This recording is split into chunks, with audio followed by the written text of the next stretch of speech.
So it has been announced in the programs that we have a kind of a panel discussion between so-called experts. And as you know, we are sick of experts coming from organizations with acronyms. It's a quotation which has been done just before. Now, Mr. Marque is joining us. Please take a seat. There is one on my right. On the one side, so the experts, and they sit together, you see. And on the other side, on my right, we have two non-experts.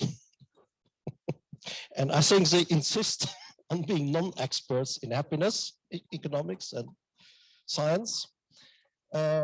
Directly on my right, I have Mr. Romain Poulles. He is an engineer, specialized in, I think, sustainable development. But he is here as a chairman of the Conseil du Développement Durable, which is the Council of Sustainable Development, which I quoted. You were not here, but I quoted because that was those organizations which were in charge of developing this famous list of indicators of well-being, the famous 63 indicators that we shrunk, we as statisticians, because data was not available. And now on my far right, it's not political, it's is a member of parliament. So I invited three of them, but I'm glad to welcome Charles Marque. He is a member of parliament. Is it important to say that you are from the Green Party? I don't know. You are here as a policy maker from the side of from the legislative part. And so what we're interested in is, in this panel, I think it's the main issue, is how to make it work. So I have on my side, I have Madame Hay, who is comes from this organization, What Works. We have Madame Scrivens from the OECD, which is well-known producer of this index on well-being. And I had Mr. Berger, Professor Berger, who has a long experience also in developing well-being in organizations. So the experts and the non-experts, and the main issue will be to see how it can work. How can we use this well-being, I call it the well-being science, which has been developed. It's a lot of academic knowledge which has been accumulated during decades, and in books and specialized journals. How can we make it work so that we can have better policies? So I don't know, I think we will start with the experts. And I would like perhaps to start with you, because I like the title of your organization, which is what works. So perhaps it is a possibility, an entrance in the issue. Thank you. We're going to talk about what works. So I'm a policy official by background, and I got into this because I was trying to do a cost-benefit analysis of changes to the electoral system to improve democracy, and I couldn't do it using existing methodology. And I got into, so what makes better policy, and how do you know that you've achieved better policy? And that got me into better policy making. And what's the answer to that? It's, are people happier with their lives? And how do you know? You measure and you ask. And so that's where we got to. I loved all the well-being indexes, all that, but in my policy role, I didn't know what you actually did. And so I got involved saying, well, we need an organization around what works for this well-being thing. So that's what we have been doing. And we're trying to understand what organizations can do to improve well-being. And those organizations can be in the public sector or the civil society sector, or business, and also trying to make sure that what they need to know is researched at the pace it's needed from the academics, so really grow the field, particularly in the UK, but I'm not fussy about where the research comes from, as long as we can use it in a practical way to improve people's lives. And so what we're doing is trying to understand what you can actually do in practice and how you know the impact is having. And that is a large amount about understanding the role of different of government around its decision making about what the public sector does and doesn't do and how it does it.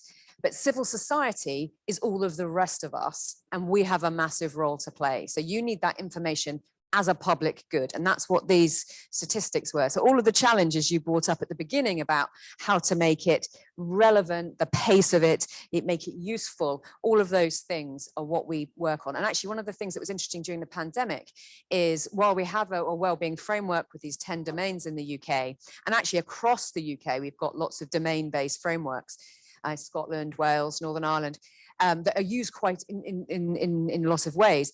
We actually had a choice about whether you focus on updating that domains of wellbeing framework or using just those metrics of subjective well-being. We then had those metrics of subjective well-being updated every 2 weeks, which allowed us to, and they moved. We didn't expect them to move. They really moved. We were able to follow that and adapt to what made the biggest difference for whom. And the other thing that was shown in the talk earlier was that distribution of the impact of the pandemic on different ethnic backgrounds within the UK. And that distributional analysis is another aspect of a wellbeing approach, as is outcomes policy. So we've now got life satisfaction disparities as an economic metric as part of the budget process alongside pay and productivity.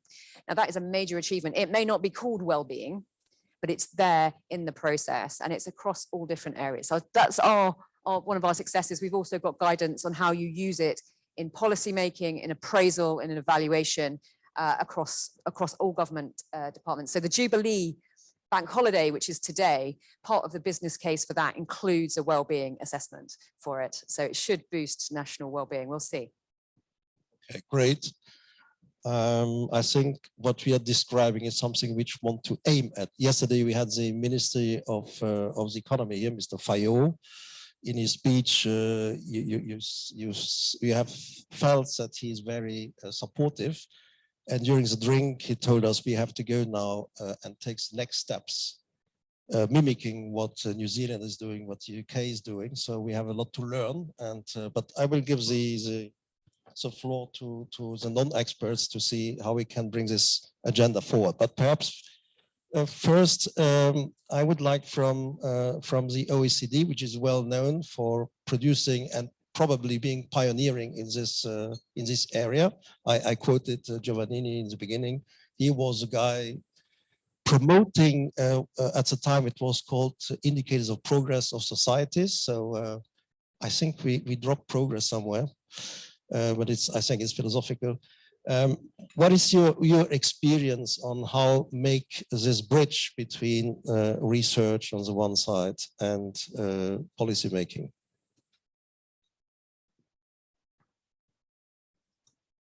Thank you.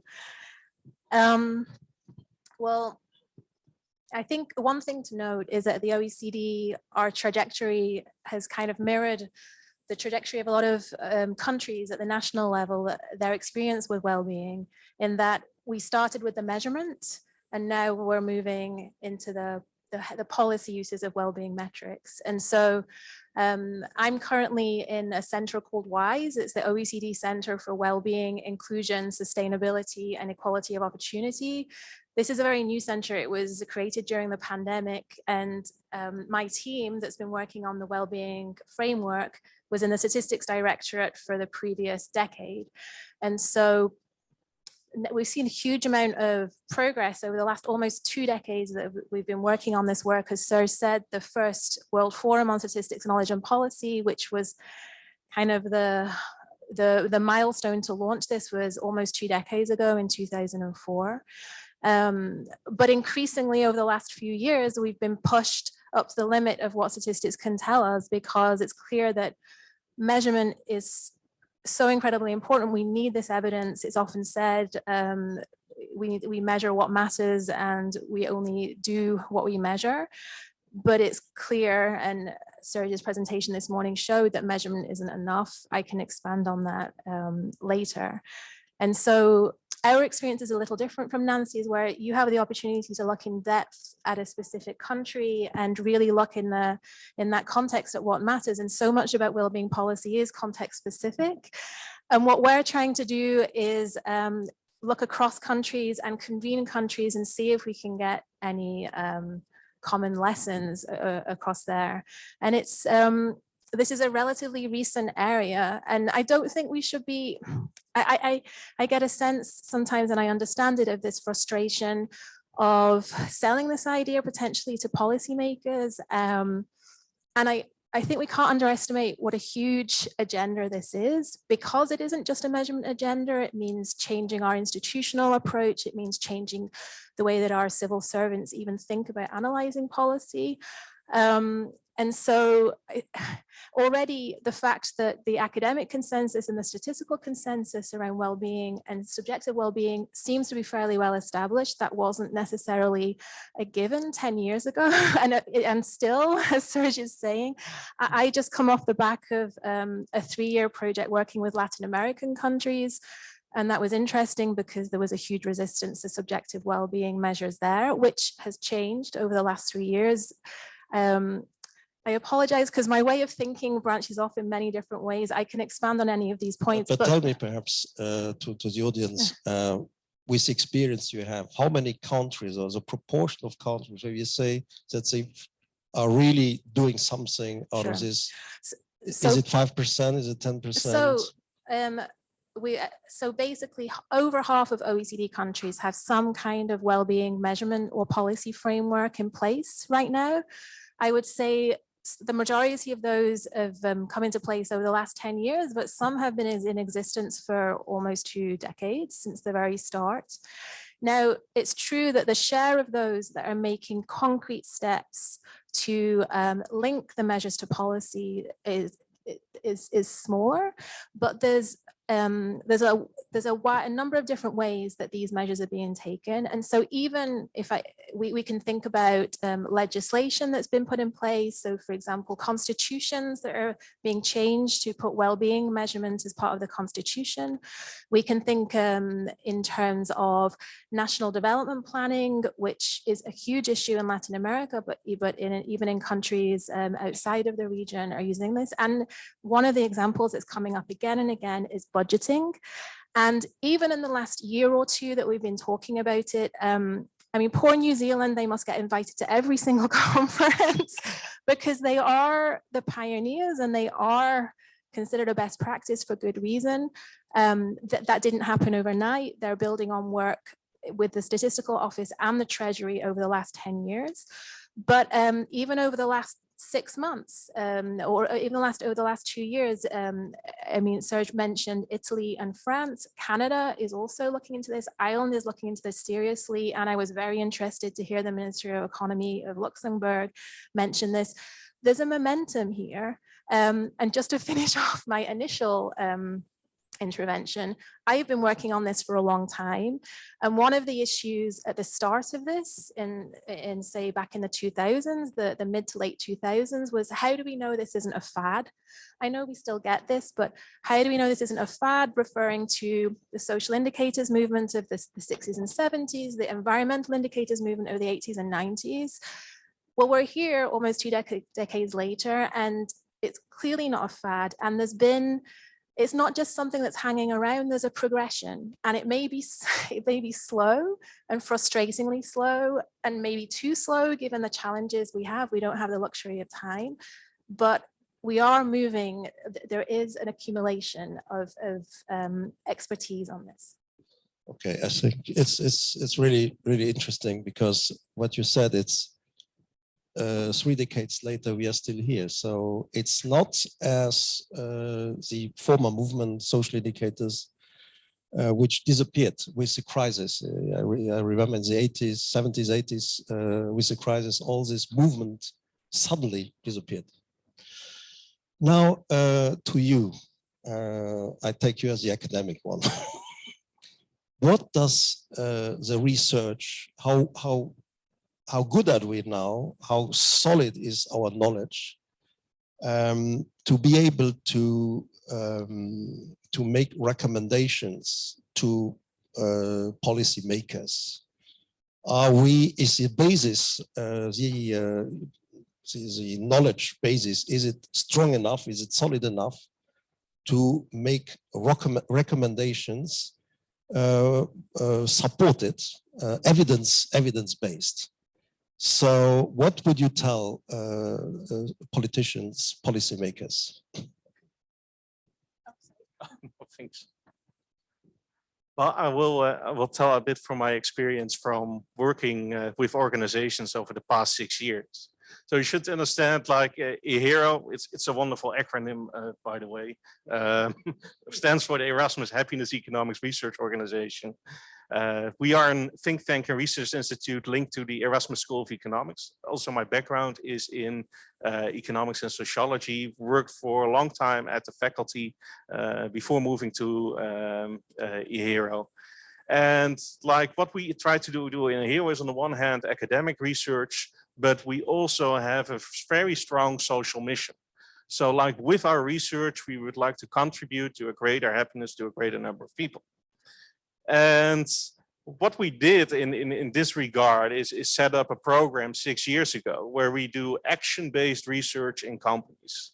So action-based research, for those who are not familiar with it, means that you go into the companies and try to solve the problems that these companies have with developing a well-being program. So the companies that we go in, and it can be both commercial and non-commercial. So we have been into a bank, and hospital, and care organization, and now we do an airline company. All they would like to improve the well-being of their employees. Of course, what you do, if you do action-based research, it's like the research is a means and not a goal. So you don't often see the things that we do in these companies published in academic journals. What we learned in these companies, so we went very optimistically first to we started very optimistically these first 6 years of research, and thinking that we as researchers could really change the world. And I hope that we changed something in the companies, but I was, after 6 years and look back, I was kind of disappointed and expected more. And what you see there is that nobody is against well-being in companies, and everyone would like to work on it. And even if you look at the state of the academic research, yes, we have developed some useful interventions that can be implemented in companies, but like what we perhaps did not pay enough attention or do not pay enough attention to is to the question, what works for whom under which circumstances. So look more into the heterogeneity of different things that you can do to improve worker well-being. And second, we do not pay a lot of attention to like what economists call procedural utility, but basically about the implementation part of interventions. What works for whom? That's very clear. So like what is also the problem in a lot of companies, there are a lot of HR programs that exist with the better intentions, but employees are not always aware of this existence, or it does not fit the needs and wants of different employees. That happens especially in the large companies that we are, where you have a centralized HR department, you have top-down interventions, and there we also start with like some procedural issues, because all these like top-down organizations does not really take in what people want, and people want to say something about their like own well-being at work and how that can be improved. So what we try to set up is a program in which we don't only take a top-down approach, but also a bottom-up approach. And that works like this. We start with doing research, usually surveys and interviews. Then we give feedback to the employees, let them reflect on the results of the research, and then brainstorm together about interventions where we give some input from science, but also employees indicate what they would like to change at the workforce. And then we are gonna try to implement these changes and measure it. Well, what you see that during this process, it looks like a good solution to improve worker well-being. But what you see, and that is like not only in our project, but you see that in a lot of well-being interventions, that basically 50 to 70% of these interventions do not work out. They fall down the road. And in the end, it's not about, it's typically what is done, but how it's done. It has to do with the support from the management, the support from the employees. A lot of employees are not against well-being, but they have the idea that the employer is mostly interested in increasing productivity and not really interested in the employee themselves. It's the case that like it's the things that come up with is much more, too much and one size fits all. So like that there is only one intervention presented that like for example we had an intervention on playful work design or mindfulness that does not appeal to all the employees that are involved, but it's also middle management that does not always interested in implement these kind of policies. It can also be the case that like there's an intervention introduced, but employees do not get the time and space like also to work on these interventions. So there are all things in the like the process in which makes it very difficult to like translate eventually what we learn from science into things that work at the workplace. And I think as scientists we could also pay more attention on the process also when we think about like on how can we translate science into practice. Thank you. So you made it even more complicated because we now had a very general view on the citizens of countries. And of course, as we have shown in our report, which has been published today, is of course the same holds for organizations, hospitals, companies, schools, wherever people spend their time. So, and it makes it even more complicated. But you can also translate some of these lessons to the national level, I think. So if you look at tax, nobody likes to pay tax. But you can also like on how does the government implement tax policy. If you do it in such a way that it also satisfies the psychosocial needs of individuals, such as autonomy, connectedness, competence, like let citizens co-decide where tax money goes in part to. Also like thank the citizens for paying their tax, being a good citizen. So governments can also do a lot of things there. Okay, thank you. So we're back to government. Yeah. So thank you for giving me this bridge. So I will switch over to, of course, a member of parliament, because well-being has been discussed in our parliament in 2020. There was a real big debate on well-being. And now we are 2 years later. One report more has been published today. So frankly, what can you do with it? What is, in your opinion, how can we make progress out of this? Mr. Charles Marque, Member of Parliament. Hello. Thanks. Sorry for my being late. Yesterday, in order to prepare myself to the debate from today, I had a look to the debate we had in January and February 2020. And the first time politics in Luxembourg spoken officially of the well-being, it was in the governmental declaration of 2009 already, but nothing happened for 10 years or less, poor things. Everybody in the parliament, or mostly everybody, is convinced and is glad to have the figures on the report. Mainly the last year we had it due to the pandemic, just speaking about mental health, and the crisis was a driver to measure, to have figures. And the well-being coming up from a soft word concept without clear reality had been established. But also we had the UN statistics about evolution and the differences between countries. And as we Luxembourgers are happy people in a rich country, but we are born here without having done anything to be there. It's just it happened, and we're taking profit of all the good economic situation around, and we have this yes, this genie sometimes to be open-minded. But what I would underline, we need your figures. Even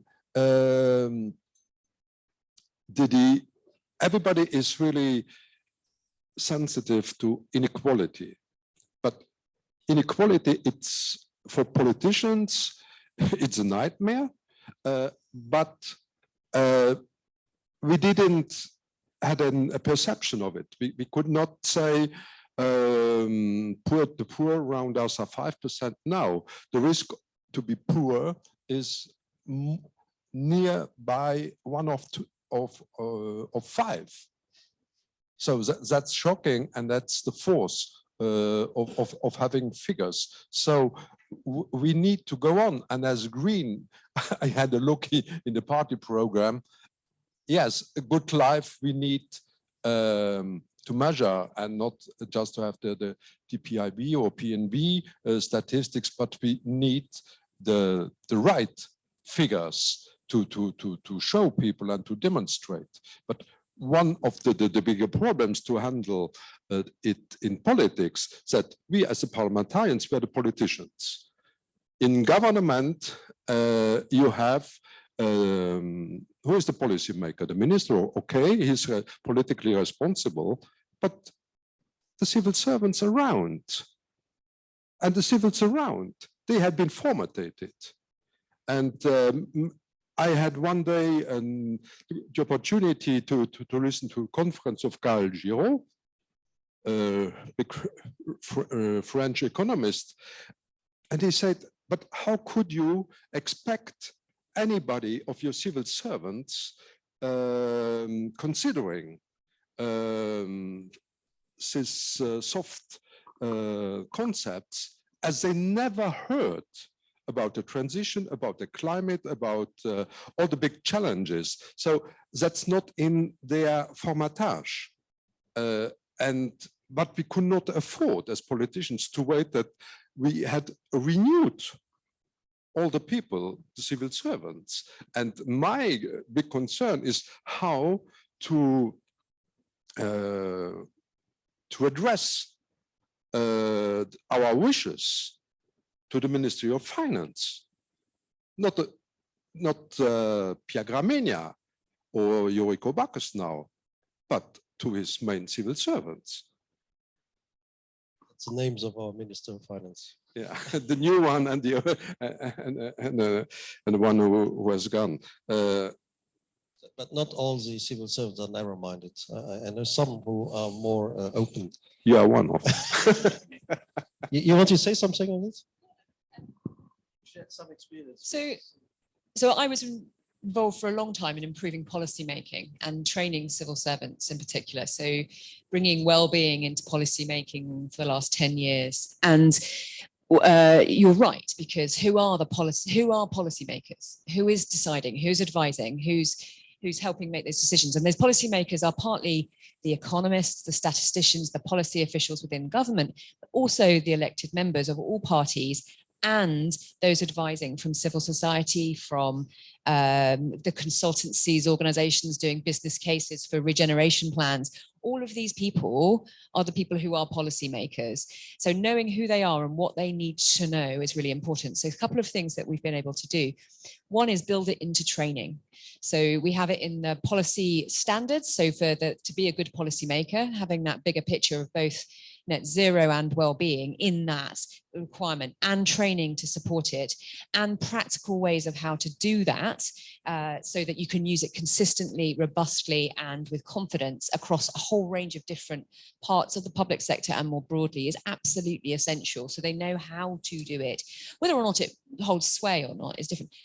Policy officials have been doing this for a long time, right? They just don't necessarily call it well-being, and they haven't necessarily put any numbers to it, and they can and they should. So we've been showing how they can do that, I think.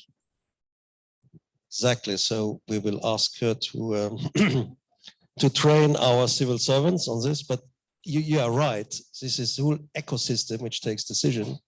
And if you want to change something, we have first to explain to them what it's all about. And perhaps training, of course, but showing how you can manage what you, if you want to manage something, you have to be able to measure it. So it's a basic principle, but it's still a little bit, it falls short of the ambitions that we are developing here. You wanted to add something? No, that's the, I want just to conclude. But on budgeting, for example, there had been some ideas to link our budget to the indicators coming from PBBNet or of well-being. Is this something that you would promote? Yes, we will promote, and the health sector is a crucial budgeting problem today, as we are we have not the people we need, the qualified people we need, and we have a really cost-raising rising system. So we need to be more clever with less money and less skilled people. So the years before, it was just a question of how many euros we would allocate to the system, but there was no questioning about how could we provide the best health care to our people with the money and the resources we have, and to have the preventive health politic was it was never really it was in mind. Yes, okay, for kids to having vaccination, but really dementia prevention maybe, because that's now all this question with life experience, like Espérance de Vie, will raise, and so we will have a big budget problem, and we have not the people to take care of us all. And yes, for Alzheimer, I heard these days some reflection from our Luxembourgish professor in England, saying that we have really to prevent and to build capacity in people, not to fall ill. And yeah. Okay. So I would like to give the floor to Romain Poulles. He chairs this board on sustainable development. You have experts too, I think, but you are more in between. You try to give advice. You issue opinions, and you think. Yeah, also a think tank on growth, sustainable growth, and how to increase well-being. So, what is your experience with this go-between between policy making and the indicators? Yeah, thank you for inviting me. As you said before, what you don't measure, you can't manage. So let's measure something. Who is feeling good today? 89%? No? Some empirical data. Now, in my daily experience, we often measure the wrong things, or we often incentivize the wrong things. But then we get what we incentivize. And so knowing what we want is a very first step, I would say. And in 2009, together with the Social and Economic Council, we as a National Council on Sustainability, we came up with the idea to develop a set of new indicators that will be complementary to GDP. And for us as a Sustainable Development Council, it was very important to highlight that the environment in that we live is extremely important to guarantee well-being as on the short term, but also on the long term. And bringing up those indicators was not easy. You were there. We finally brought them down to 63, which is far too much to be usable as a steering tool, because they are simply not easy to collect. There's too many data points to collect, but our experience now for the last 12 years is that if you make it too complex, then it is not used. That's the first thing. The second thing is, if you want to have your politicians use this new, let's say, new point of view on how society has to evolve, then you have to trigger a discussion in the larger public, because as long as there is no interest in the public on that topic, and then politicians are not really interested in using that. So we think that we shouldn't be only discussing this with experts, and you're all experts, we are not, we too are not, but we should discuss this on a permanent basis, on a regular basis with the public, and tell them that, now I'm back to my expertise, that, for example, well-being is extremely strongly linked to themes like air quality, like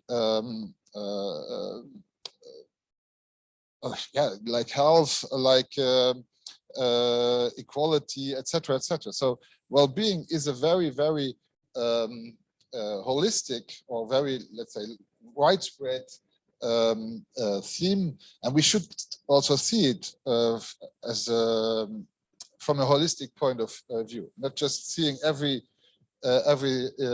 single topic by itself, but seeing the interrelation or the interdependence of all those different things. You know that well, in 2009 we didn't have them, but now we have the 17 Sustainable Development Goals. There's one SDG 3 that is talking about health and well-being, but all the others also,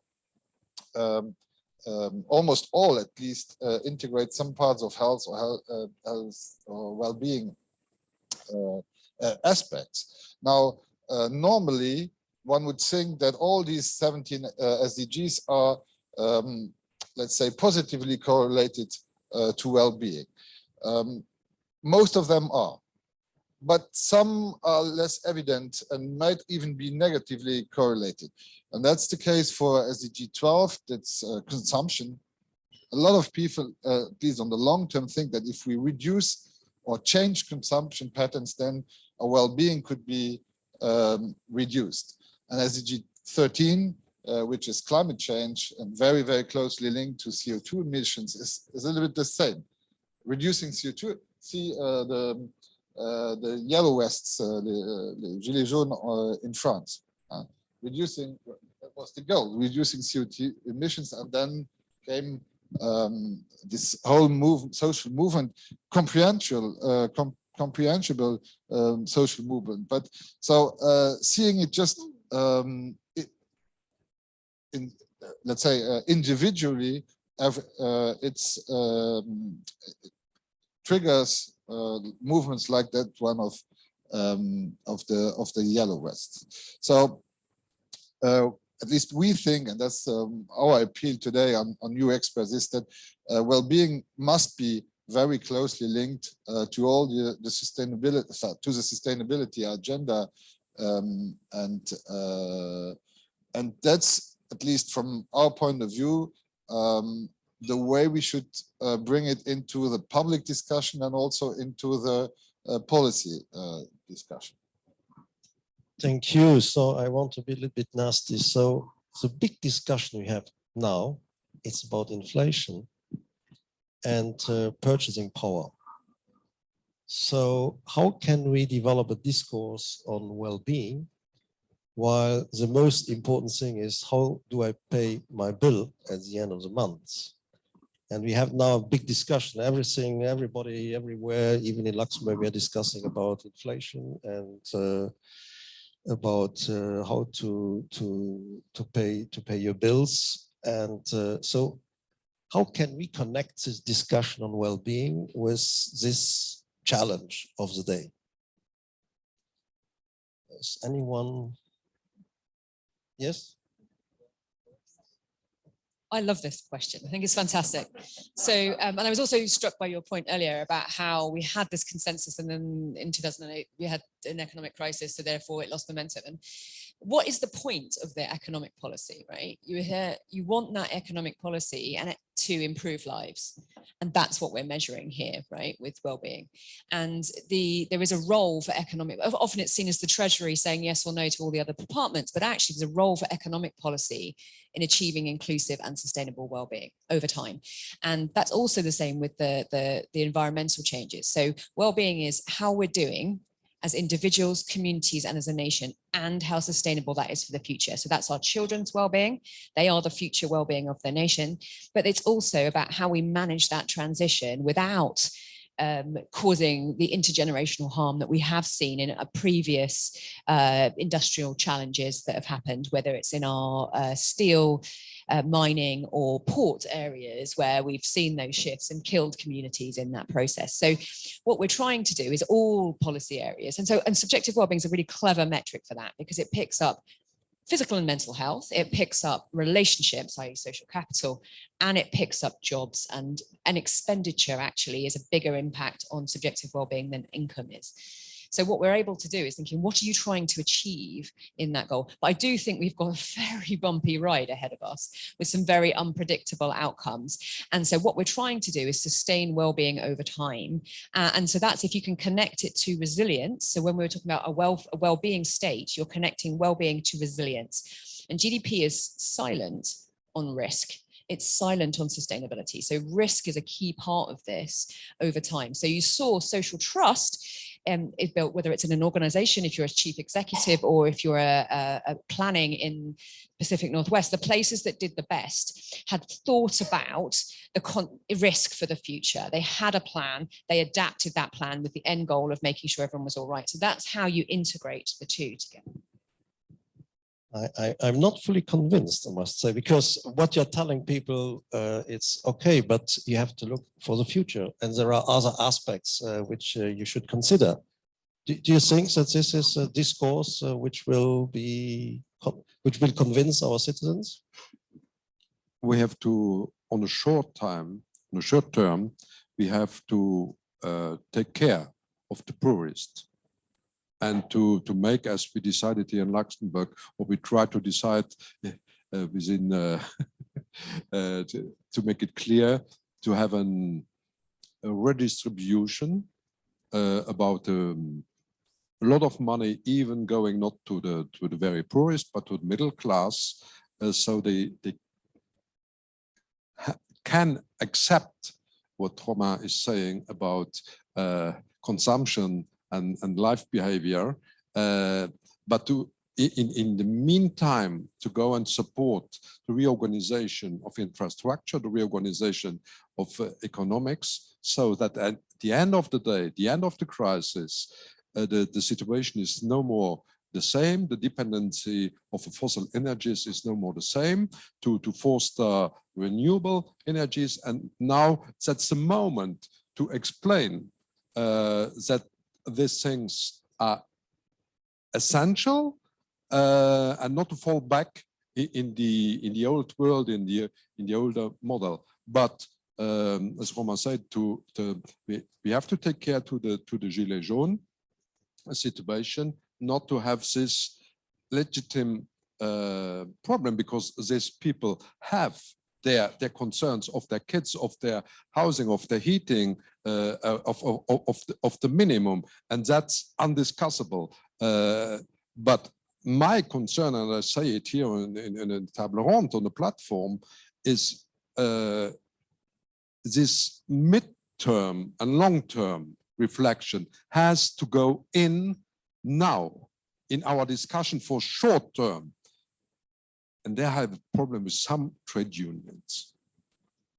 No names. So if I can just summarize what you're saying, is we have this crisis is an opportunity.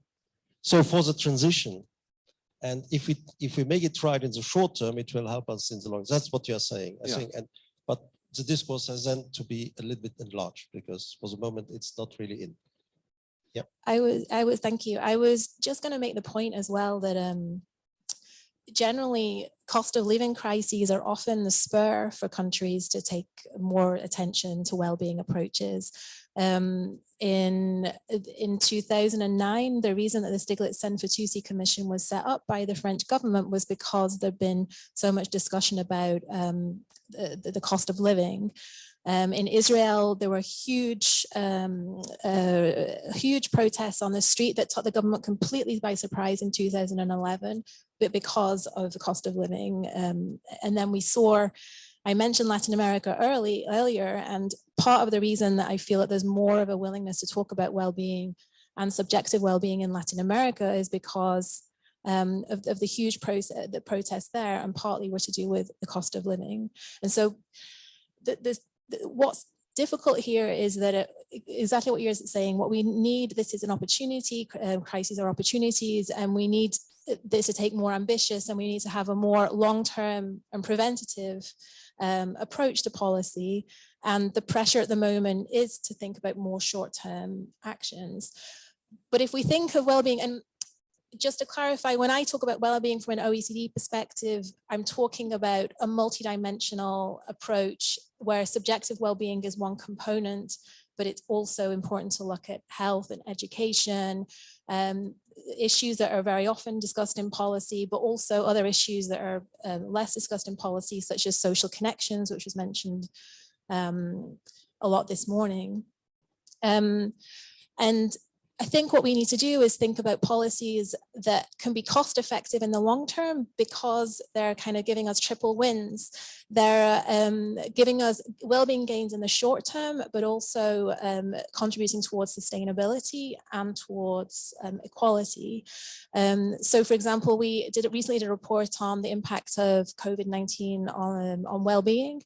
And we kind of identified that policies such as focusing on childhood well-being and child poverty, that's clearly an urgent issue right now, but it also has a sustainability impact as well in the future. So well-being isn't against cost effectiveness in government. It's just that it's over a longer time frame, and it requires a more preventative long-term mindset. Okay, so this is convincing. You wanted to add something? Yeah, I couldn't agree more, but also what we have to take in, it's not, in my view, economic policy versus well-being. It's how I look at well-being, and then I'm looking mostly at the Professor Veenhoven, who taught me that you have the conditions of the good life, and the outcomes of a good life, where subjective well-being I perceive as an outcome of a good life, and like economic growth, income can be an input for that, but it's not the only input. And if we look at economic policy and also trying to think together on how we can ensure that we have economic growth that actually improves our well-being, we should focus on those questions like under what conditions does economic growth improve well-being, and does not come at the expense of, for example, social relations, health, and other like non economic aspects that are very important for a good quality of life. And I think we can do it, but that maybe might also be, as a result, we might also not be too much focused on like maximizing economic growth, but focusing more on a kind of satisfying economic growth. I'm always struck when usually we end up speaking about growth, economic growth. Yeah. And but we never discuss, or at least it disappears from discussion, is about the consumption, which is the real engine of economic growth.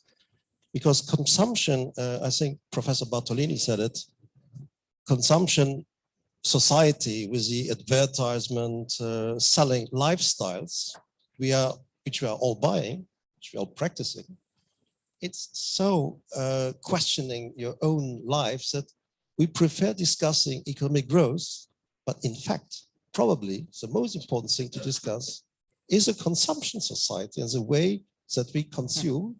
And but this doesn't appear in the public discourse, isn't it? Except, of course, for in the book of Bartolini, but otherwise, normally consumption is not really something which is discussed. No, that's true, but I think that Professor Bartolini can much more discuss this in detail. But it's also about like moving a bit from consumption-based growth to more productivity-led growth in order to improve well-being in the long run. Interesting. Productivity enhances. We have some papers about it showing that well-being and productivity are linked. So that's interesting that this old-fashioned concept is still very, very useful. Yeah, please. Just some reflections on consumption, because in this linear economy in which we are in, actually we are consumers of resources, and consumption means that we bring them to the end. So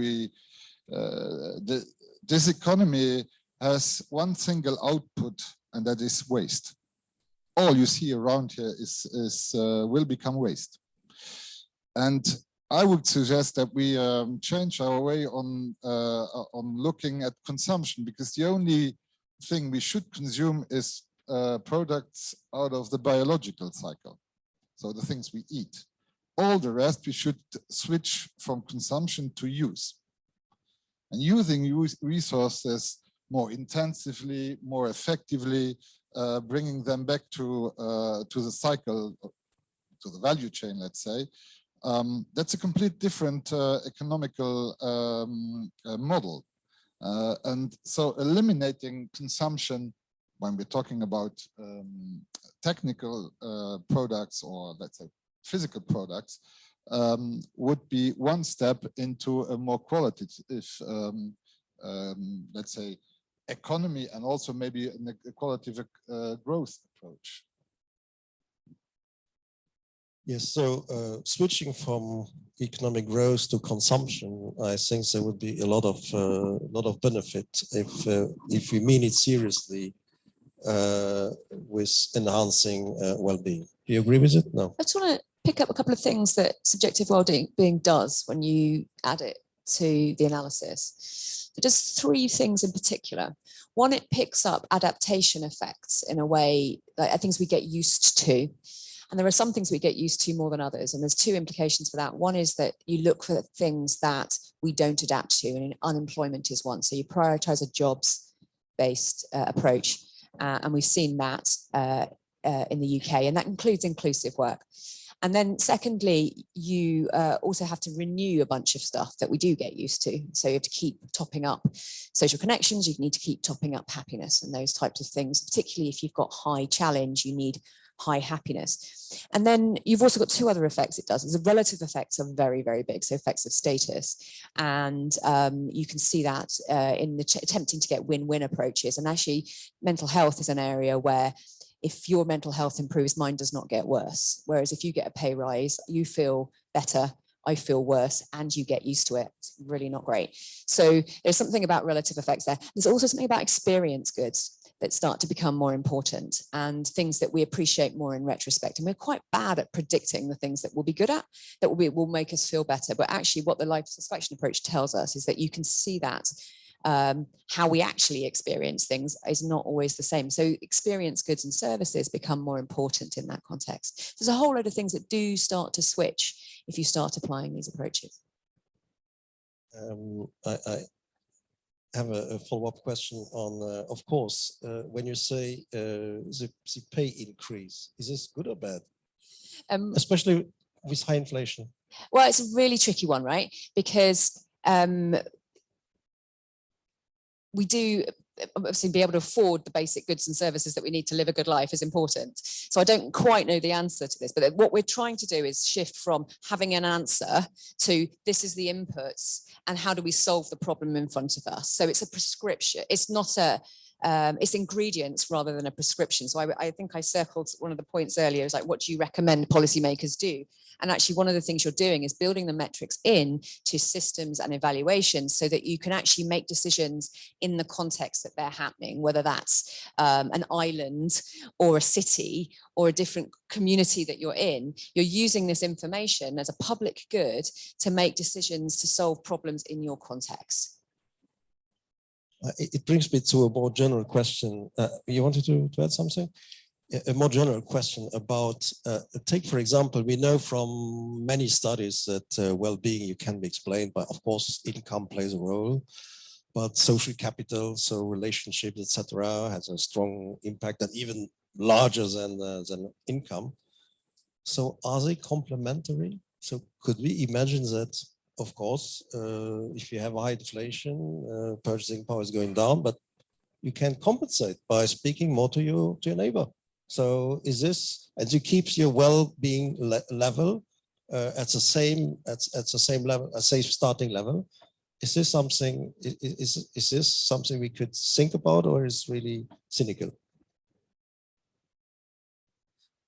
Both. So we're very interested in the use of life satisfaction and subjective well-being to inform policy and its use in, say, cost-benefit analysis. And we think it can be a really important tool and a really good summary measure for all of the different things that people do value, or a lot of the things that people value in their lives. But we do think it needs to be complemented with other measures as well. And I've actually just lost my train of thought. Can you just ask me your question again? I was so confident. Complement or substitute. So that was the idea between income and relationships. Yes. Okay. So, and what I was going to say is that, so yes, I don't think anybody's saying that we can just convert apples and oranges into all pears. I mean, I don't think there is an aim to have, say, a national accounting system of well-being that uses life satisfaction. I mean, some people are maybe, and I don't think that's what the OECD are advocating right now, although you might get a different answer if you speak to other economists in my team. But I do think on some level, some of these drivers of subjective well-being that are not often given as much attention in policy, like, yes, they may not compensate, and they certainly won't if you lose your job, a catastrophe that has such a huge impact, negative impact on your well-being, or you lose your village because of climate change. But it can potentially contribute to certain fixed effects. And I'm talking about, so again, I'm thinking about Latin America, and maybe it's relevant in Luxembourg, but for the opposite reason. One of the reasons that there was such resistance amongst Latin American statisticians and academics and policymakers to the use of subjective well-being is because of this fairly well-known issue of the Latin American paradox, that on most objective measures, Latin American countries score quite low, but they tend to score quite high on subjective measures of well-being. And it seems like you're maybe encountering the same problem, but switched in Luxembourg, that people are saying, people are miserable here, but why should we care? Because their objective situation is so good.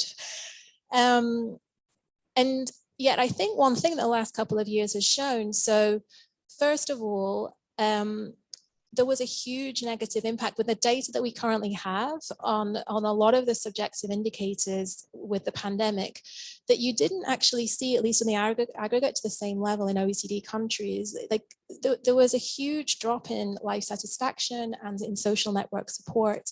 And there's some theory that one of the reasons that actually Latin Americans, I mean, this is a huge generalization, do score highly isn't because there's some fixed cultural effect that they're just predisposed to be optimistic. It's because they have stronger social connections, they have stronger social relations. And because you don't take that into account in policy, you kind of discount it when it's actually hugely important. And catastrophic events like the pandemic show that you can't take that for granted. And when you lose it, it has a huge impact. And as Professor Stefano's presentation this morning showed, is that social capital, which is not quite the same thing as social connections, but they're strongly linked. Once you lose these, they're hard to get back, and it's so crucial for everything that we need to achieve. Like for these challenges that we're facing, we need a collective response, and these aren't side issues that we're maybe ignoring. So yeah. Okay, you wanted to add something? Everybody in the room here is convinced that we need a second set of indicators to steer our policies, no?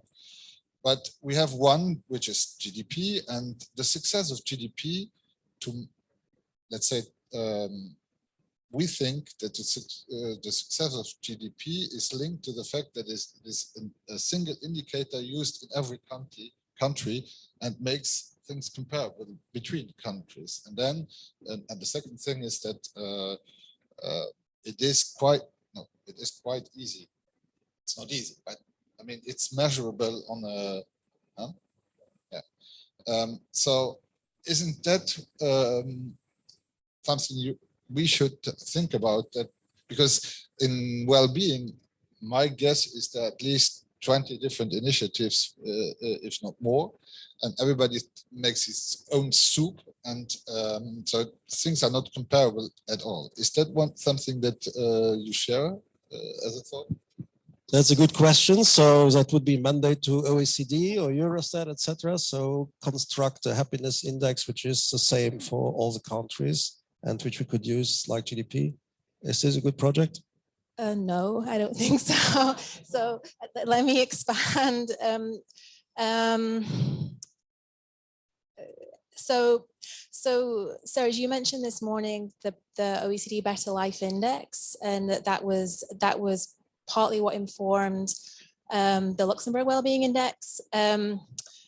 You may just be dismayed to learn that we actually don't really use the index. We don't intend it as a benchmarking tool for countries' decision making. The OECD, we use it more as a communication tool, and partly because of the weighting issue. And so you can go on the OECD website and you can choose your own weighting, and you can see how the index changes depending on your weighting. And it's a really interesting tool, and we also gather data from that. But we don't use it to benchmark countries, and we actually, our main situational analysis of countries, which is in a series of reports called How's Life, actually has over 80 indicators. And I think the key issue here is a word you mentioned earlier about an ecosystem. I think we need different. I know it can seem frustrating sometimes that we have so many indicators, but I don't think that's necessarily a bad thing, because we need different information for different purposes. And so I do think that synthetic indices such as the UN World Happiness Report, and I mean the Better Life Index, when it's used in that way, it can be useful to see where there might be a problem. But you can't stop there. You need to go beyond that and find out, well, okay, what's in the index? Which indicators are we doing badly at? And most importantly, it's about the distribution of the outcomes within a country. At the OECD, like the assessment of inequalities is just underpins all of our analysis. And we approach that in 3 ways.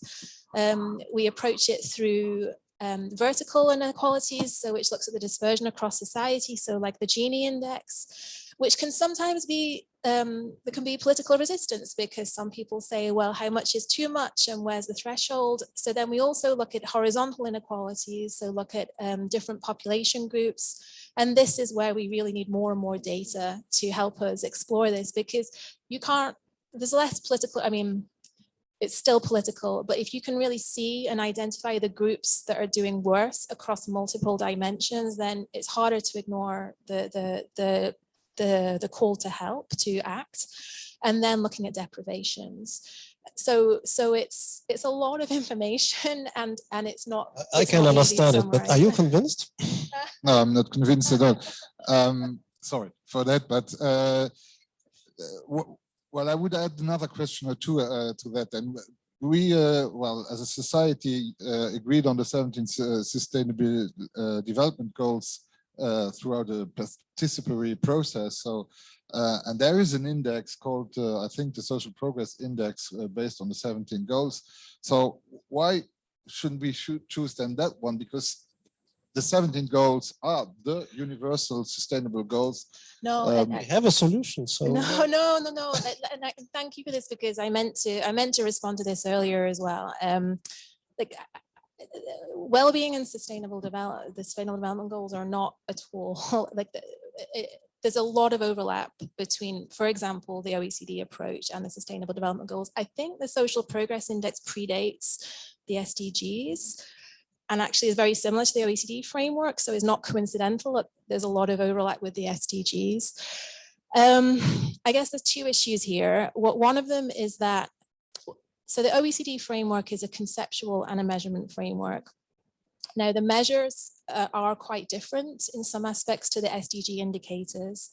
And that's partly because we only really focus on outcomes, because we think it's important in the situational analysis to look at what are people experiencing, whereas the SDGs was a very and its power comes from the fact that it was so universal and it was so participatory and a very political process. So it's a mix of some policy indicators, some outcomes indicators. It's sometimes hard to prioritize.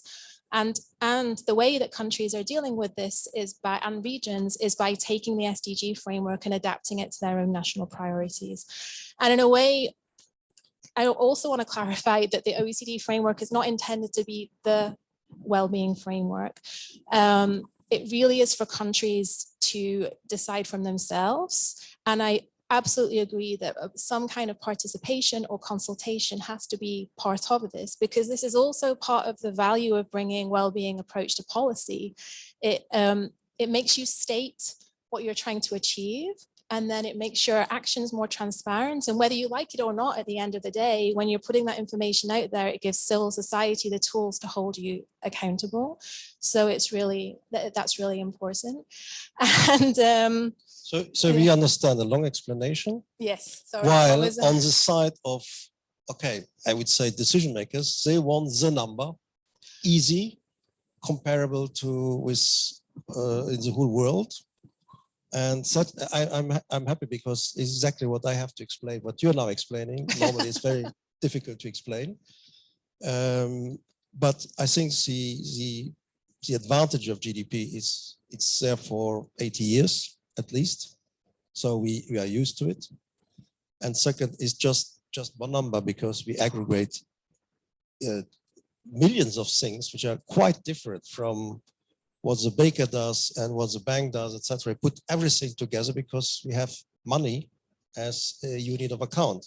So it's simply not comparable, no. And it's very difficult to explain. But still, we have to find a way to communicate all this complexity, and because what you are doing, explaining all the diversity, all the dimensions. Yes, that's complicated to communicate.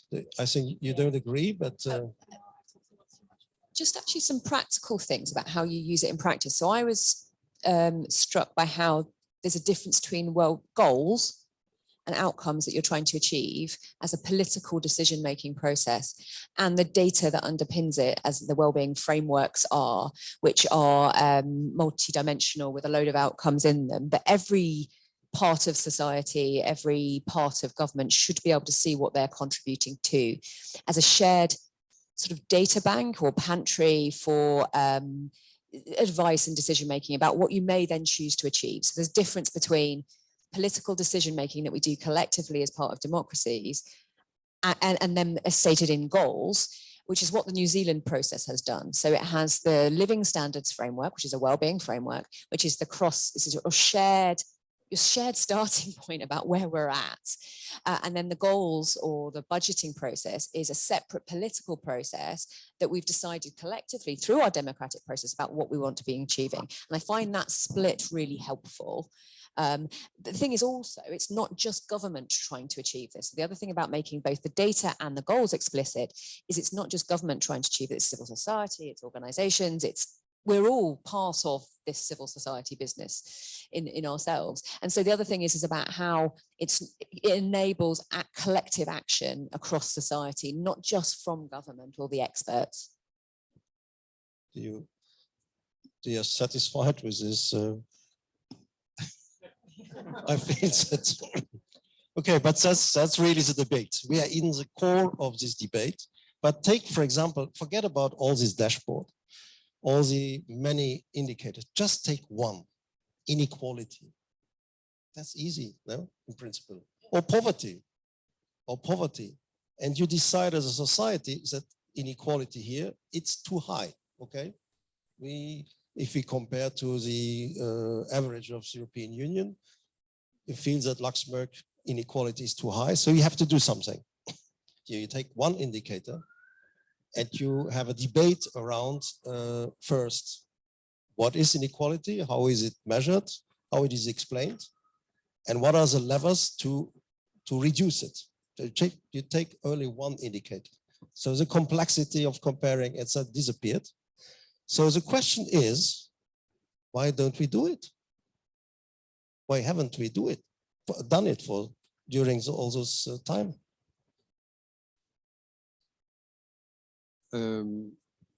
As a politician and a citizen, I felt quite often without any leverage to intervene, because problem is so complex, and housing is so complex, and I prefer to have one indicator, but in Luxembourg I measured quite often the happiness of the people, and the big majority is going well, and so as long as you have a big majority and a small minority, you have not the balance to act, and as long as the poor has no voice, and quite often in Luxembourg are not going to vote, are excluded, so their voice is not on the level it should be, and politicians are on a market, and the market is a voting market, and to be elected you have to respond this, and as in Luxembourg at the end of a lifetime 4 or 5 are owners of their house, of their flat, so you address only to a small proportion of your clientele, of your potential voters, the issue of housing. That's changing, because within the families, and I observed it, I was a pollster before, in the first time 10 years ago, that the housing problem is a concern for the whole family, as the parents and the grandparents need to get some to help the young adult children to come in, because with the money they earn, it's not affordable anymore. But they are not ready to change the market, because your parents are dying. You want to have the maximum of the house you want to sell, to have the maximum of amount to help your own children. So we are in a paradoxum, and that's for the people resident here in Luxembourg, and for the others, migrants from elsewhere. They have not this family capital, basically. And so you have this inequality of the risk of being poor tomorrow if you are divorced or illness. So is democracy able to handle these problems? I think autocracy, it's even worse. As you said, it's a problem of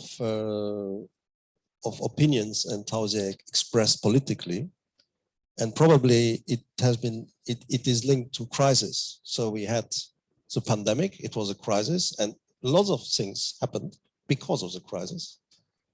Now we have purchasing power crisis, inflation, etc. So probably something will happen too. Hopefully, in the right direction. And probably you need, for all those things, you need a crisis to make things change. It's a little bit cynical, but probably in history, I don't know if you agree, but because one big question is, to what extent is this agenda that we are promoting on well-being linked to some philosophy of enlightenment? So this idea that societies have to make progress, scientific progress, social progress, etc. But you can imagine that many people don't share this philosophy and find that inequality is good like it is now. And so natural selection will take care of the future. And this is, so behind all this is probably a philosophy which is shared, we hope, by the majority, but it's not sure. But it's not sure. May I add an example? We are reforming the constitution, and you mentioned the constitution process. We tried to add the concept of the common good, of the commons in the constitution. Sorry, my party was the own understanding what we're talking about. And it was not accepted. So it's politically not shared, this long-term vision of the common. So that's the answer to your question, and it happened 6 months ago. So values are something quite important, and the philosophy behind it. You agree on this? I was actually going to talk about crisis, actually. So in a crisis, you're making decisions very, very quickly. This is the same in AI, right? You're making decisions at rapid pace. You're setting them up in both. If you're making decisions very quickly, it's really important that the basis on which you're making those decisions is pretty good. And we do that on a slower timescale. And if therefore the framework underpinning your decisions needs to be pretty good so that you can respond quickly. And that is what resilience is about and about sustainability is about. So that you can, we're going to have, for the next 5 years at least, a very volatile period. And you'll need to have, and politics is about, politicians and decision making is a spotlight that comes onto a problem at any given point, right? There's always going to be a crisis. So you need to have the framework with which you're able to make those decisions quickly, and the data that you need to make them quickly already in place to a slower timescale, so that when you've got a crisis, you can respond based on what you have chosen to do, or at least have decision making that can be informed by that. So you have to have the good solutions, so that when the crisis comes, it takes the good solution. But public policy is problem solving in the context of government. So it's not necessarily a policy that this is the perfect idea. It's the perfect idea at that time.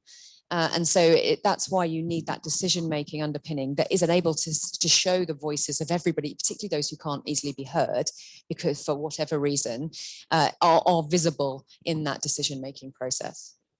Okay, I think you wanted to add something? Yeah, I just wanted to say crises are always opportunities as well. But what we saw in this last crisis, well, the epidemic, was a huge effort in communication and in giving data almost on a regular basis, etc., and bringing people into, making them understand what is happening. Now, I personally don't understand why we don't communicate, or politicians don't communicate the same way, or this the same way for other much bigger crises like climate change, etc. Why do we have to have this? Well, we had almost on a weekly basis press conferences by different ministers, etc. The Prime Minister took it over, etc., etc. So why is communication not a key issue for the big crisis we are living in? And just let me give another thought here. Is the elephant in the room is always this growth, and growth is measured by GDP. And isn't it possible to split the GDP into two different sets of indicators, the one we want and the one we don't want? Because we all know that in the GDP there are a number of things we definitely don't want, and that are completely contrary to well-being and health, etc., etc., etc. So as we already measure them, isn't it possible to say, well, out of this whole set of indicators, here are those that are good for society, and here are those that are completely contrary to let's say a good society. I don't know. It's a question. I know it has been done in the past. I remember Nordhaus and some other economists worked on this, but okay, the outcome was not really convincing. But it's a good idea. Okay, I think we discussed almost everything from our side. Perhaps you have some questions or thoughts or comments. Please feel free. Thanks. Yeah, just yeah. Start.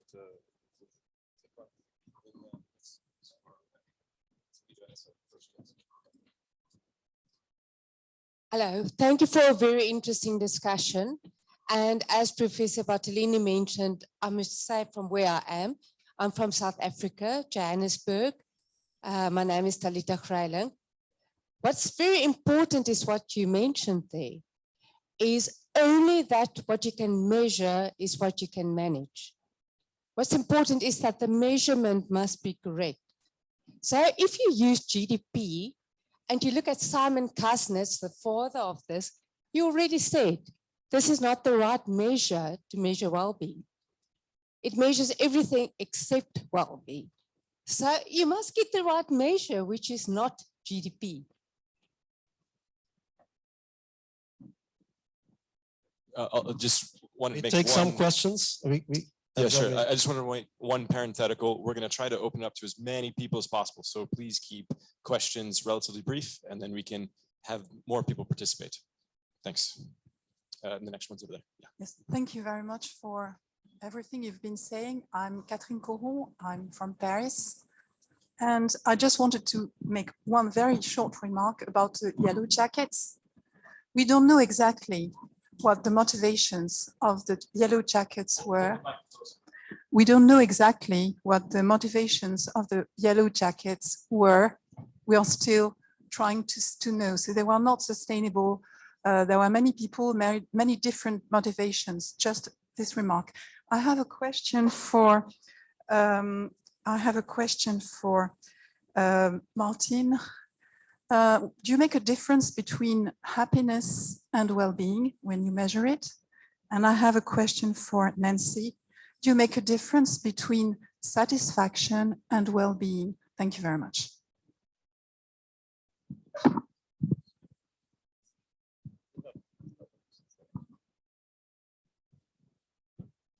Yeah, okay. Thanks for a great discussion. I'm Marque from the University of Cambridge and the University of Tasmania.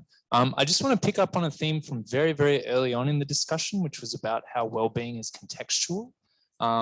So I think that's absolutely true, and really great to see that recognized. I wonder why then the discussion is always about high-level frameworks and international comparisons, which is, you know, a very kind of vague context. What about designing well-being frameworks at a more micro level? So if you think about a health indicator like life expectancy, that doesn't really inform your policy making. Whereas if you go down to the level of like diabetics and their health and their well-being, that can actually tell you a lot about how to improve health policy in that context. And I know that the What Works Centre for Wellbeing has done some work in this space with the Be Well program, which is trying to do something like this for schools in Manchester, and with Dying Well, which is trying to do this for something like palliative care.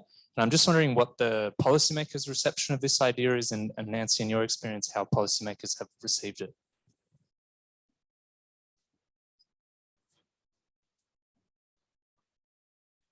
Thank you for the interesting discussion, the interesting views. Perhaps it's useful to think about the history of medicine. Of course, if we go back far enough, we didn't have a way of measuring health, although we could observe that people died. And what happened in medicine around the 1830s, scientists, not medics, discovered there were microorganisms. That led to the theory of germs. That was the basis for a huge amount of research into how to cure disease. And I pass that on just to remind us that we always start with science, we go on to interventions and policy. And finally, the lesson from medicine is that we really made big progress by doing randomized controlled trials. Eventually, we will have to do that. A few countries are beginning, but that will be the future, in my opinion, of well-being policy.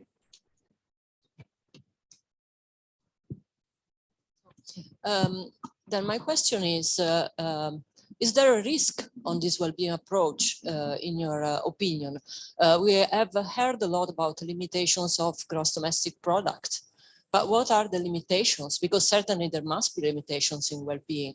And if we want to use it as a metric, then we need to understand the potential, but we also need to understand the limitations to have something that is really sound. Thank you.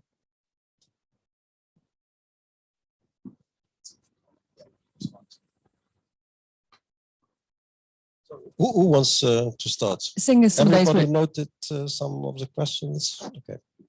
Some of them are addressed directly at what I was doing. So I do think GDP and life expectancy, both of them are equally useful in policy making and have been brilliantly helpful as proxies in getting us to much, much better lives. They're not the only measures that matter. And so in health policy, which is just as dominant as economic policy making in government, the healthy life expectancy is where it's now moving to, but actually it's also about, which Mark was saying, about the quality of life of people with a range of different health conditions, whether that's something that is temporary or long-term. So you can live a good life with a whole range of different long-term health conditions, physical or mental, and that is the real challenge. How can we improve quality of life for those? So I think that contextual one is really important, and it's particularly important in terms of implementing it. So what does it mean in my context? Because what everybody believes that what they're doing is the most important thing. They don't actually care about GDP 90% of the time. You asked a question about happiness, subjective well-being, life satisfaction. I'm using the terms very, very interchangeably because, to be honest, in policymaking, most people outside of this room probably don't know the difference between them, but they do matter and they do measure different things. I would say that what we're talking about in common languages is reduction of misery. And that's another way of thinking about why people may people respond with social unrest is because they are miserable. And also RCTs, you'd probably know I'd like that question, but yes, please, more RCTs, better quality evidence. We have some hugely good evidence that we can rely on really, really strongly, but there's lots of areas where we're at, oh yeah, that seems like, budgeting is participatory budgeting is one of those areas where, yeah, probably, but actually let's test it better, please. So more RCTs, but that requires early stage evidence to be built up that is qualitative, that is preclinical before we get to robust RCTs. Otherwise, you're going to get useless RCTs. Yeah, let me add a little bit to that. Like also, I use the terms happiness, well-being interchangeably. Economists tend also in general, I think, to use them interchangeably. Psychologists are a little bit more precise. In the field, I also use them interchangeably, but the narrative matters a lot.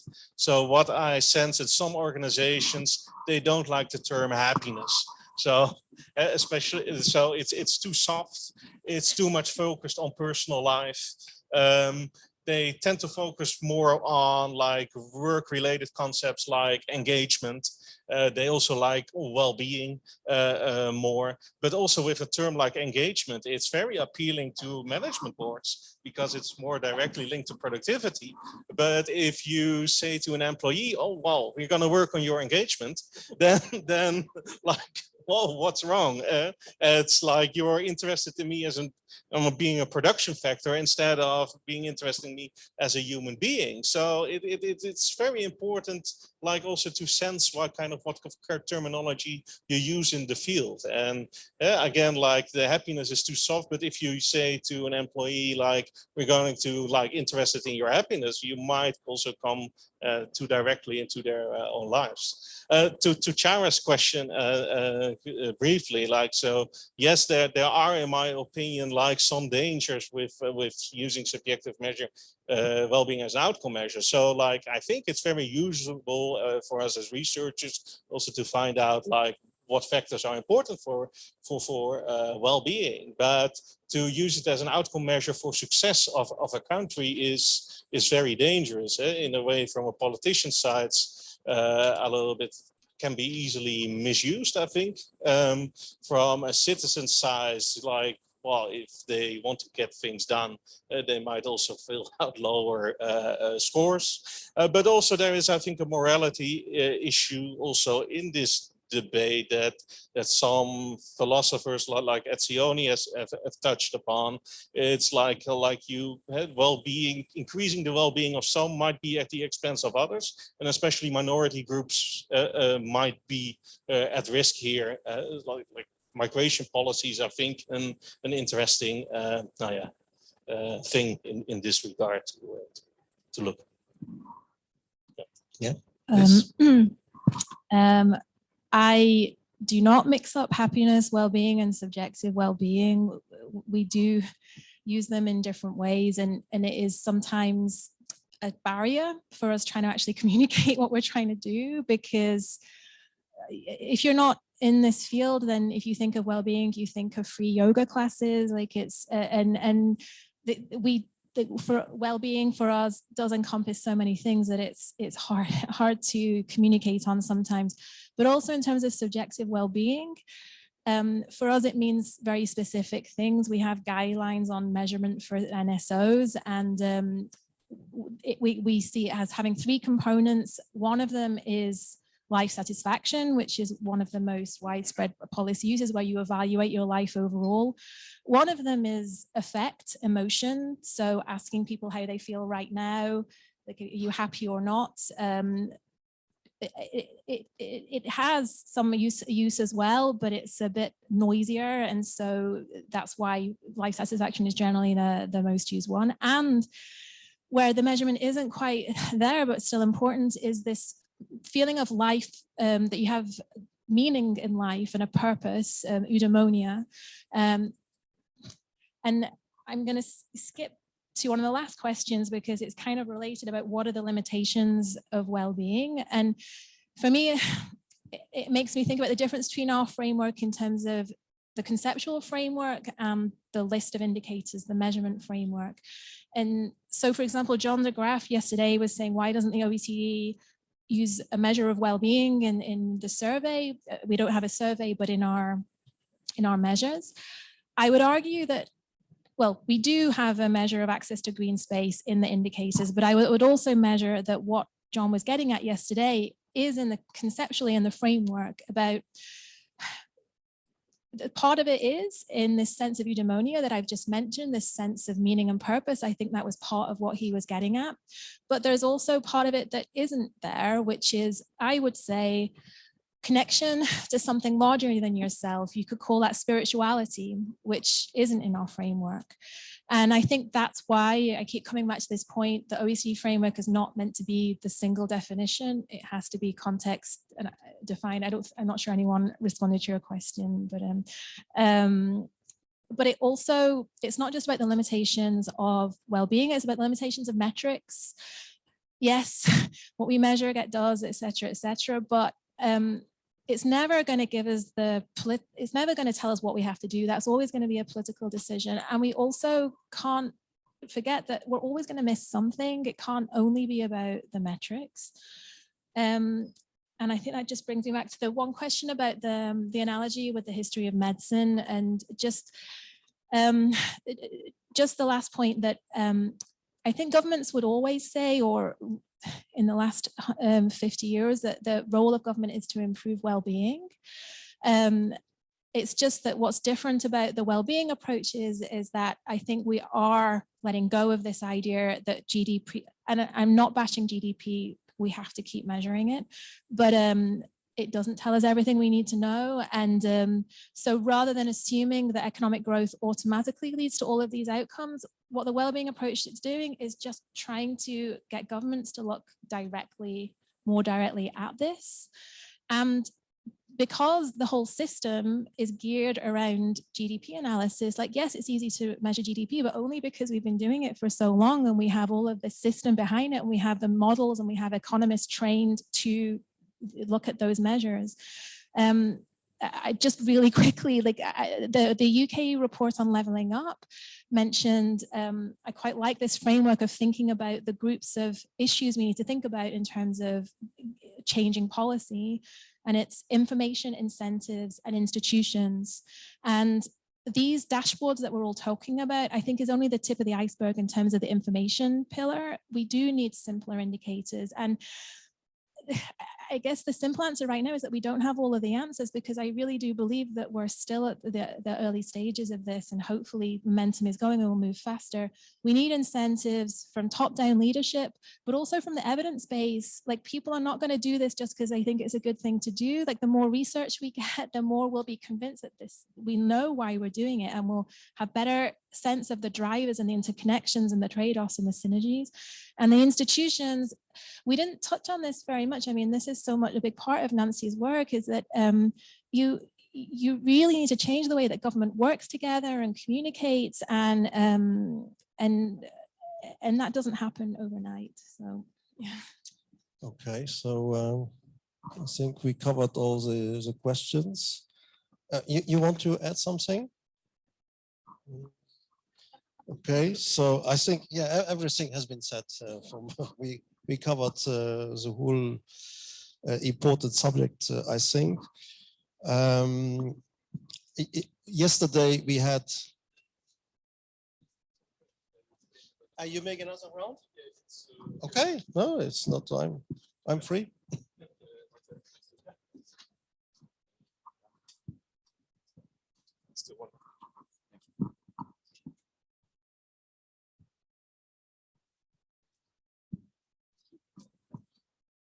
Thank you.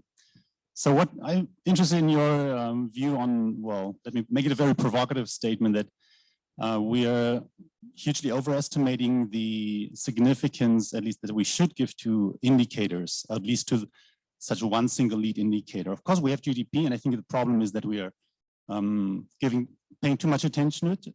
But I think the solution is not in replacing it with another lead indicator, but with focusing more on the political procedures, because we're talking a lot, I think, from this executive perspective of managing ends and managing the economy and society. But what we really should be doing, I think, in a deliberative democracy is have an open discourse, and politicians, of course, have an important role in moderating and leading those discourses.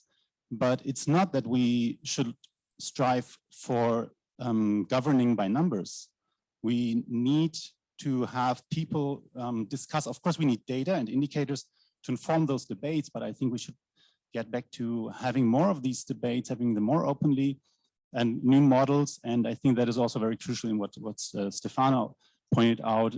The waning trust in institutions, I think, has a lot to do with the feeling that there's too little possibility to participate in these. So I think the shift of perspective really needs to be less emphasis on indicators, at least on these lead indicators, and more transparent, more just, more inclusive procedures. I don't know who want to take. We collect all of them, but okay. Other questions? We collect them all. I think maybe I'll just ask one. Okay. So we have the last one. Last question. So what do you need from us? So we're at the beginning of the conference, right? We have approximately, we have 27 sessions, a whole bunch of us going to talk together. What do you need from us? What direction might you give us for the rest of the conference and the rest of our careers? That was the most difficult one. Okay. Who wants the floor? Yes, Charles? I want to come back to your question to trust in the institutions in democracy for policymakers. It's quite essential. And what I observed for the last 3 decades, when the institutions are going, taking decisions, there is trust in it. And if the political institutions and the state institutions are not taking their responsibilities in a representative democracy, then all the difficulties started. And just you have the problems that we are elected for 4 or 5 years. So institutions are not always dealing in good cohabitation. And when we are in crisis, we have to make choices. And that's when we should need more coherence in a peak of crisis. Yes, altogether we come to it. But when we slow down, I take an example to the COVID crisis, vaccination obligation or not, we still try to find a consensus. The consensus, whatever it will be, could be accepted, but we have to balance. I'm on a personal way, I am pro obligation, because we have to guarantee the fundamental rights of all of us. And if the price to pay is that we have to build up constraints, we have to communicate about and not to diverge too much in the political class about. And we have to take consideration for those who could not accept or not acceptable this decision. That's the big challenge for politics. So if you need to have good communication, you need the time for discussion and to make it clear. I participate in a discussion about politics and science, and it was clear to me, but at the end of the day, it was quite clear to me that science has to give this advice, but politics have to be responsible. And during the COVID crisis, this was not the case. Who is taking the decision? And some politicians going to, oh, the science said it, so they have decided, and I'm deciding just what they say. No, you have to be responsible what you're doing, and then mainly people could accept it in democracy. That's a response to your question. Does science know it better than politicians? It's a discussion about obligatory vaccination, I think you're hinting at. So but you need does vaccination contribute to the well-being? That's an interesting question. And for society, for individuals, for groups? And should it be compulsory or not? So it's an interesting question, I think, from the point of view of well-being.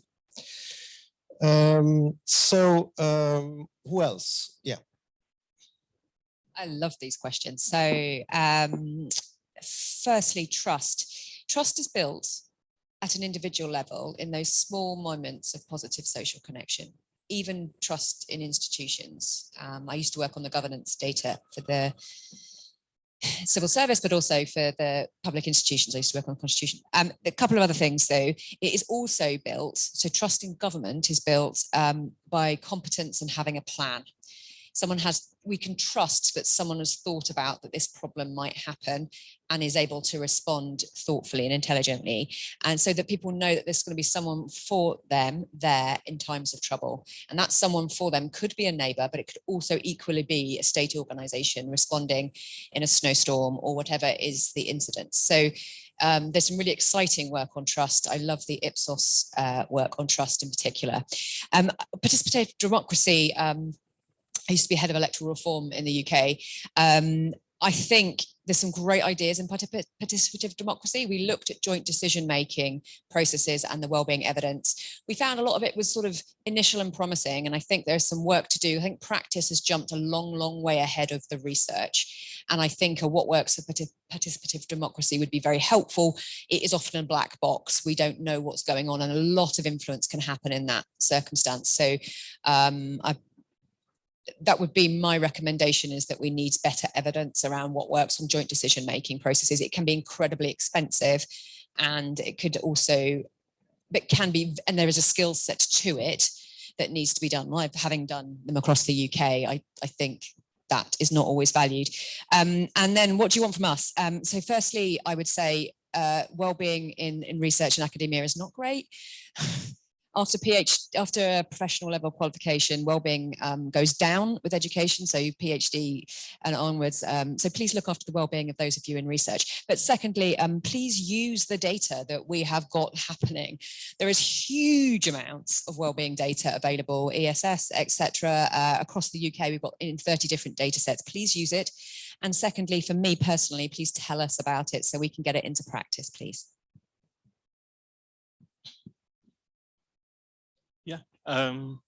About the governing by numbers, like looking at the organizations, we use the numbers predominantly to start a conversation about happiness, how happy people are, and what can be done to improve their happiness, and not really beyond that.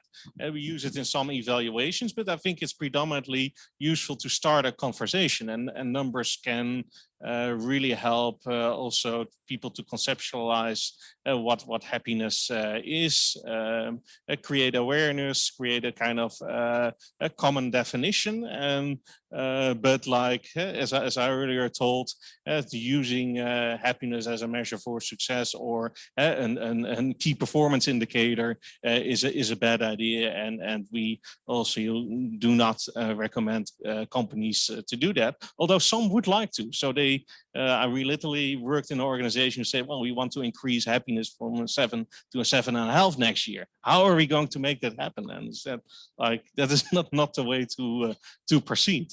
Yeah, for academia, it's a bit difficult. I'm part in the academia. What I can tell you, like,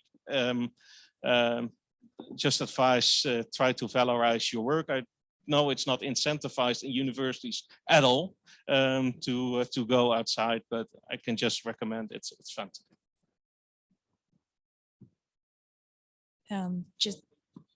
Just quickly now. Okay, well, I will be short then, I think, because I think all the points have been made. And on academia, keep the more research we have, the more of a critical mass we have on the evidence base, the more stylized facts we have about the value of well-being.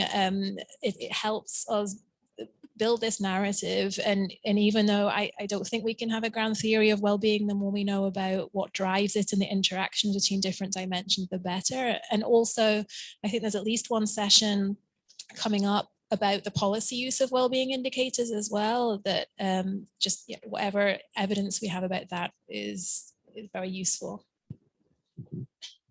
Thank you. Want to add something?